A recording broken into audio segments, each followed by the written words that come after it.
Lynne Kosky was a remarkable woman, and today is an opportunity to pay tribute to her and her incredible contribution as a former Victorian Government Minister. Some of you here today may not know of Lynne Kosky. She was a colleague of mine, but more importantly, she was a truly valued friend. In fact, Lynne and I started teaching together.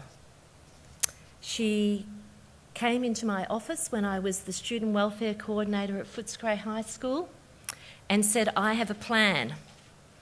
And that plan was to provide alternative education formats and learning for the students of Footscray High School. And she did, and we did. And in that moment, I feel as though VCAL was born, although what you do today is very different from what we had in mind just then. It's much, much better.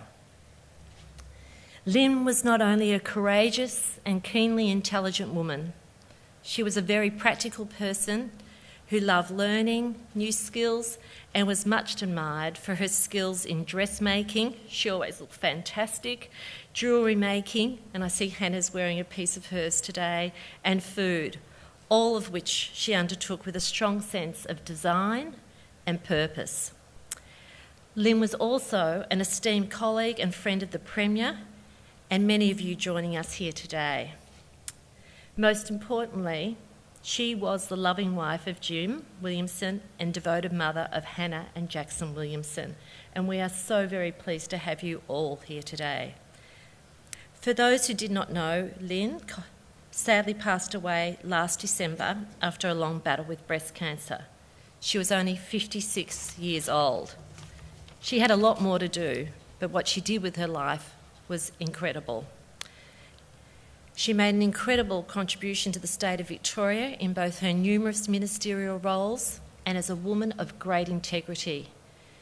This included many contributions to public transport, the arts, women in public life, raising awareness of breast cancer, the principles of social justice, and her beloved Western suburbs and local community, including, and a big thank you, saving the Footscray Football Club in the early 90s. Go Dogs!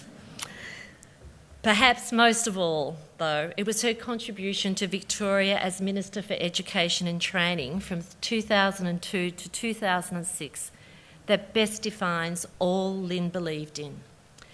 During this period, she committed to a radical and fundamental review of the education and training system. Lynne was truly passionate about the role that education plays in people's lives and the role that it plays in defining our country and our communities. When Parliament met on the 10th of February this year, both sides of politics took time to express their condolences and to honour Lynne. It was a very moving occasion. Premier Daniel Andrews made a moving speech to the Parliament of Victoria regarding Lynne's contribution to the state. As part of that speech, the Premier announced that there would now be 2 annual Lynne Kosky Memorial VCAL scholarships in honour of her legacy. These scholarships will be for $25,000 over 5 years to support students who are planning to undertake VCAL in Year 11 and who, while making outstanding contributions to their school and community, may be at risk of not realising their potential due to financial disadvantage.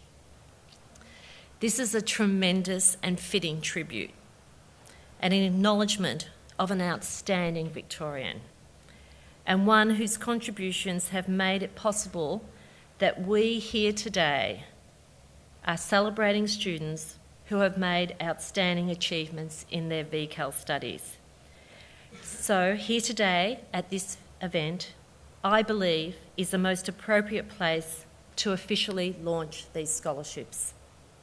Today, the Department of Education and Training, Lynne Kosky's VCAL Scholarships webpage goes live, providing details about the scholarships. And on the 3rd of August, applications will be open for the scholarships for the first time. so get ready. I encourage all schools providing VCAL to promote these scholarships to their students and their families. This way, together, all of us, we can celebrate Lynne's legacy. So, I would now like to officially launch the Lynne Kosky Memorial VCAL Scholarships. And I would like to invite everyone here to stand and celebrate Lynne's achievements, her legacy and the Memorial Scholarship named in her honour.